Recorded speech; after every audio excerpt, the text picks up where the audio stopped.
Sell is back with a vengeance. 2023 season edition. This is the first one of the regular season. We did one in spring training. Now it's time to do it in regular season. For those of you who don't know, Buy or Sell is a series where I ask you guys on various social media to give me your hottest takes. And I will tell you whether I agree, buy, or disagree, sell your take. I did this one over on Twitter, so make sure you follow me over on my Twitter at GiraffeNeckMarc. Link will be in description. And I also want to give a quick shout out to today's sponsor, Underdog Fantasy. Click the link in the description or use promo code GNM when signing up, and Underdog will match your first time deposit up to $100. With Underdog Fantasy, there are tons of different ways to play. Whether you like daily fantasy sports or pick'em, Underdog is the place for you. I've been really enjoying doing my daily fantasy drafts on Underdog, and there's a variety of different options to choose to fit your budget level, as well as the pick'em is honestly my favorite. You pick higher or lower based on a certain player's stats for that game, and if all of your picks are correct, you could win some serious money. As you can see, if it wasn't for Domingo Germán using sticky stuff, my entry on Underdog probably would have cashed. And if this is something that interests you, make sure you go down and click the link in the description and use promo code GNM when signing up. Like I said, Underdog will match your first time deposit up to $100 absolutely free. Come play along with me. Maybe we'll match up in a fantasy draft. And thank you to Underdog for sponsoring today's video. All right, let's get going into these hot takes. You guys came in with a ton of replies. I really appreciate it. Let's start it off with the king of hot takes, L.I. Yankee King. He says, hot take, Mariners win World Series over Padres in 6 games. Yeah, I'm going to start this one off with a sell. There's just no way that I'm buying this one. The Mariners have not looked good this year. The Padres haven't looked good either. I'm not really losing faith in either of these teams, but I don't think the Mariners are going to win the World Series. I don't think that they would beat the Padres in a World Series if they came up against each other. It just doesn't really feel like the most likely outcome right now. So while the Mariners do have some good things going for them, like Jared Kelenic looking like he might be alive, I'm going to have to sell this one big time. Starting off with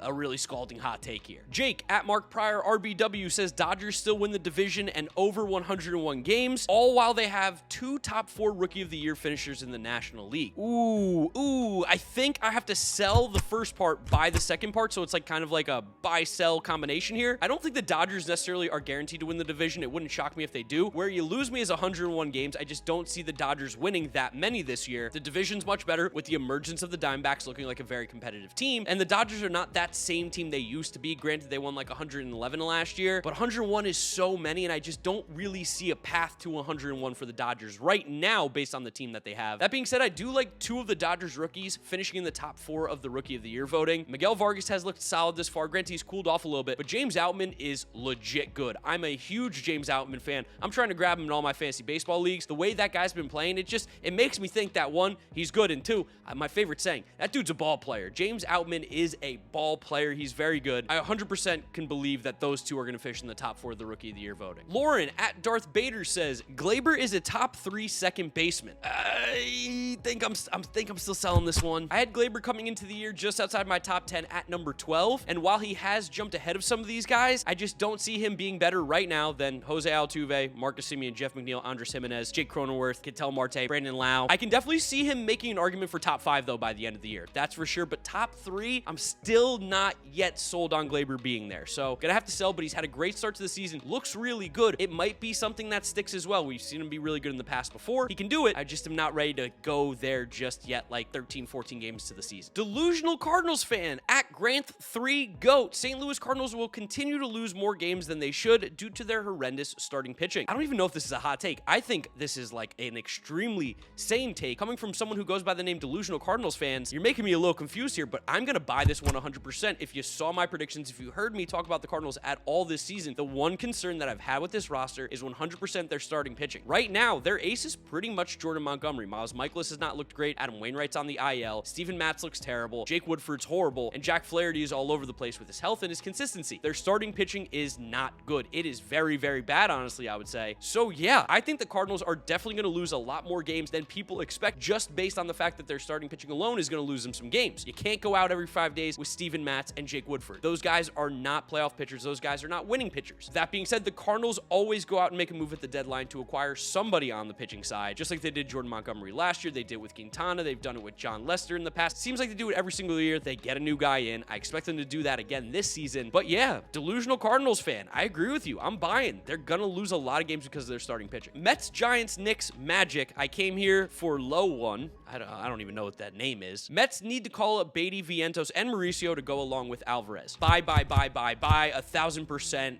Here's why. Eduardo Escobar is a good clubhouse guy. Like, I think he's a good leader. He's good to have around, but I don't think he should be playing third base every single day right now. His bat just kind of looks dead. Let's be honest, he has not looked great. I think Alvarez should be every day behind the plate. I think that's going to happen eventually. Nito's not swinging it very well. And when it comes to the rest of this bench, I actually really want Vientos and Mauricio to come up, even if they're going to sit a lot of the time. I think they are more valuable on this bench to this roster, to this team. There's a better success for the Mets to win more games with those guys on this roster than, unfortunately, someone who I'm a big fan of, Luis Guillorme, who, let's be honest, just doesn't really have that much upside right now for the Mets. He's a great glove, but that's kind of it. And Daniel Vogelbach, as much as I really want him to be great, it's hard to carry him, especially when that means you have to carry Tim LeCastro, because those two kind of go hand in hand, and Vogelbach is essentially useless against lefties. Just doesn't come into the game, and he's a DH. He can't play anywhere in the field. I want these guys up. I'm ready for the young players to be here. You've seen a lot of teams do it, and they've had success. I want the Mets to join that bandwagon, get the young guys up, put them on the bench, get them some playing time here and there, let them be around a winning team, a winning organization, a lot of great veterans, and learn. I'm 100% buying this take. It's time. Bring them all up, including Ronnie Mauricio. That dude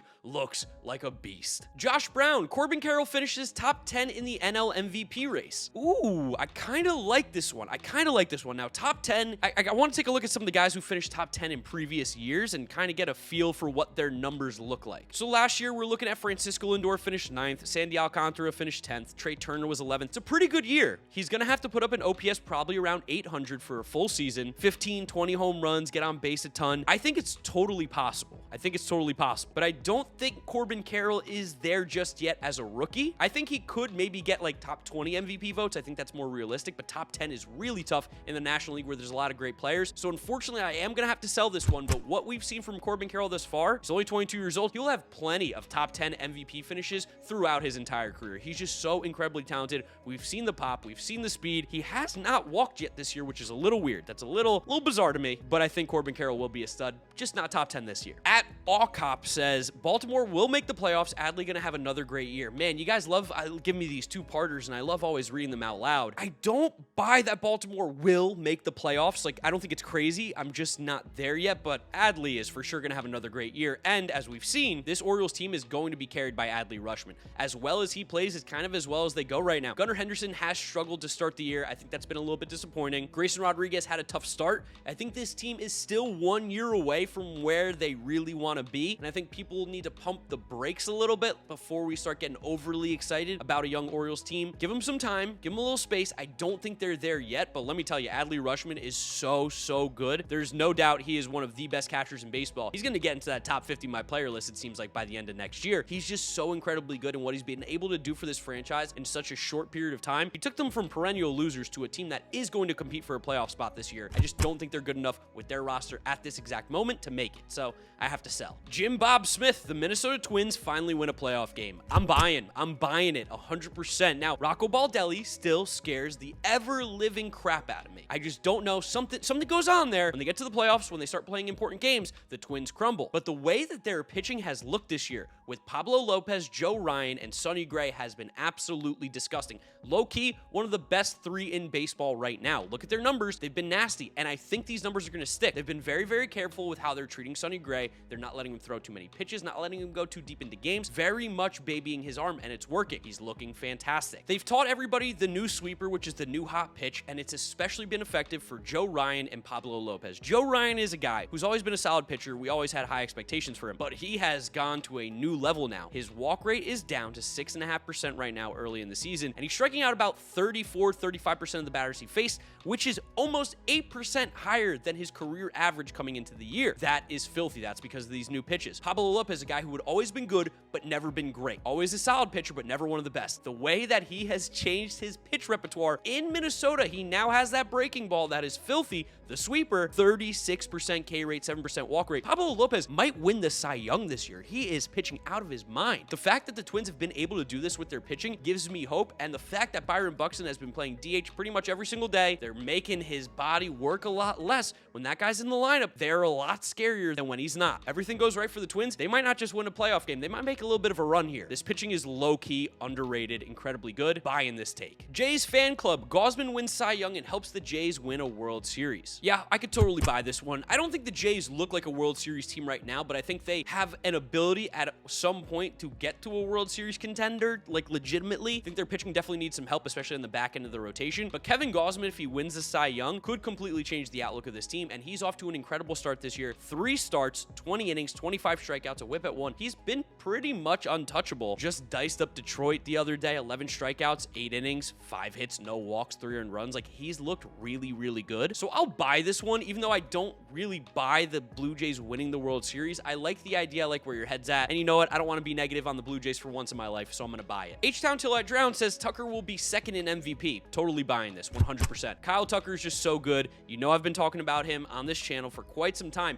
I'm a huge Kyle Tucker fan, and we're starting to see him put it all together this year. He's had the power. He's had back-to-back 30 home run seasons. OPS plus is in the 130, 140 range. I think 2023 might be the year where you see that real MVP season. Low-key, should have gotten more MVP votes in 2021. Like, it's crazy he finished 20th with a 294 average, 917 OPS with 30 homers, 30 doubles, and 14 stolen bases. I don't know how that happened. I don't know how everybody missed him as a 24-year-old. But maybe now people start to know him a little bit more. People throw a little more respect on his name. I think Kyle Tucker can totally finish in the top 2 of MVP voting. I think he could win it outside of like Shohei Ohtani doing that thing, Mike Trout, Aaron Judge. That's what makes it difficult. But he is 100% having a season thus far that makes you think this could be the year for Kyle Tucker. So I'm all in. Kyle Tucker, we're buying that take. Let's do a few more here, a few more. Martin Tate says the Phillies will not recover and end the season under 500. Oh, Martin, don't tempt me with a good time and make me buy this one. Here's what I'll say before I tell you my decision. They have looked bad. They have not looked good. The holes on this team have been glaring. It's pretty obvious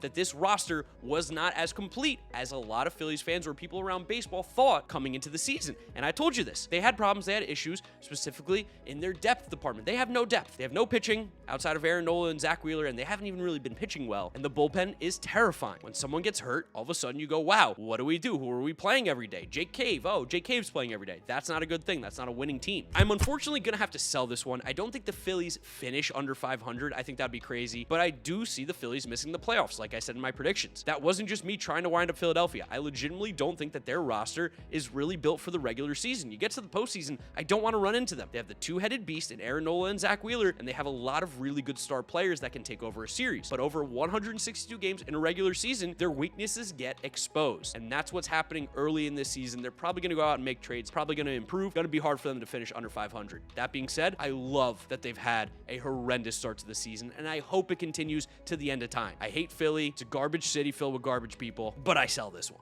Wilk17 says Rays finish with the best record in the AL, and Wander Franco finishes top 5 in WAR this season. And to be fair, this was on April 7th, so he didn't even know that they were going to start the season off 13-0. Yeah, the Rays are 13-0. This team is unbelievable. Granted, they have beat the worst team from every division in the American League. They have not really had a challenge just yet playing a playoff contending squad. But 13-0 against bad teams? Go look at your favorite team. I bet you most of the time they don't go 13-0 against the 3 worst teams in every division. It is very, very hard to do that over any stretch of time against any team. It's still baseball at the end of the day. So they've got a pretty good head start. I'm going to buy this. I'm going to buy all of it. Here's why. I think the Rays probably do finish with the best record. They're off to an incredible start. They're pitching. Everything looks really good, although Jeffrey Springs getting hurt, a little bit scary. Wander Franco, baseball Jesus, as long as he is healthy, will finish top 5 in WAR. Has a chance to be an MVP candidate. Is just one of the best players that we have in baseball, and I think everybody is finally getting exposed to it because he had been hurt the last couple seasons, because he was young, because he played in Tampa Bay. You didn't really think about it. But now that you've kind of had 13, 14, 15 games to watch Wander Franco play, you're starting to realize, oh, I understand why this guy was the #1 prospect as an 18-year-old. Oh, I understand why people go crazy about him in the baseball world. Wander Franco is that dude, and him with Randy Arozarena in that Tampa Bay Rays lineup can lead them to a lot of success. So I'm going to buy this one. Let's go Rays. This team completely swayed me. I didn't think they had it in them, and they've completely changed my mind because boy, oh boy, are they playing some really, really good baseball. This comes from Mikey. The Atlanta Braves have the best lineup in baseball. Sell. I'm going to sell this one. Here's why. I think it's a very good lineup. I think it is one of the best in baseball. For sure, they have holes, but everybody does in baseball this year. There's a lot of parity. There's a lot of just good teams. Nobody seems to really be sticking out as the clear, obvious best team in baseball. But I don't think they have the best lineup, and it's because I think the St. Louis Cardinals have the best lineup. You look at that team top to bottom, 1 through 9, that lineup is absolutely loaded. There are no holes, especially with Jordan Walker playing out of his friggin' mind. But to give the Braves some credit, Braves fans, don't get used to this. I don't do this often. Their lineup is stacked. Ronald Acuna Jr. is 100% 100% back. He's healthy. He looks great. He's a stud. When Michael Harris is back, he's going to be better. He looked weird to start the year, but I'm not worried about him just yet. Austin Riley is one of the best hitters in baseball. Matt Olson is incredible. Sean Murphy looks really good. Travis d'Arnaud is mashing. Ozzy Albies hasn't looked good this year because he's overrated. I have to throw that in every video because it drives you Braves fans insane to hear me say that, even though it's 100% true. And even a guy like Orlando Arcia, who did just get hurt, had been mashing. So yes, this lineup is very, very good, but no, it is not the best in baseball. There are a couple teams who have better lineups for sure, but they are a very good offensive team. Andrew Shugart, last one here. Angels trade Shohei Ohtani. I really don't know where I stand on this one because I think if the Angels have any sense of being in the playoff run, I think they're going to hold on to Shohei, even though they probably should trade him because they could get so much back. And let's be honest, Shohei is not staying with the Angels. It feels unbelievably unlikely that he stays there at the end of the season. And to my own discredit, I guess, I did have the Angels making the playoffs in my predictions. Whether that was smart or not, we'll see at the end of the year. But I want to believe in them, even though they don't really play that well and they do a lot of infuriating things. But you know what? I'm going to say sell. I'm going to say sell. The Angels don't trade Ohtani this season. He ends up hitting the free agent market and going somewhere else. But if the Angels want to have a chance at making the playoffs, they need Shohei Ohtani. And I feel like by trade deadline time, they're going to be relatively close, if not in a playoff spot by then. And I do feel like by trade deadline time, they'll probably be in that playoff hunt. So I don't think they're going to be able to trade him. People will probably just stop showing up to the game. That's a bad look for the Angels. It's a bad look for baseball if a team that's competing for the playoffs decides to trade the best player that maybe we've ever seen talent-wise. So as much as I'd love for the Angels to trade Shohei Ohtani to the Mets at the trade deadline or just see Shohei Ohtani on another team, I don't think it's going to happen. We're going to sell this one. There it is. First buy or sell of the 2023 regular season. I'd love to know what you guys are thinking down in the comment section below. I promise the next one will come from the YouTube comment section. So drop your hot takes down below. Drop a like on the video if you enjoy buy or sell, as well as subscribe so you don't miss out on any of the content coming at you. Follow me on all my social media at GiraffeNeckMarc. Links are in the description. That's where I'll wrap up the video, guys. You know the drill from here on out. YouTube recommends you watch this video. This is my most recent upload. Click through those if you have not yet seen them. Thank you guys for watching, and I'll see you all tomorrow for another video. Bye.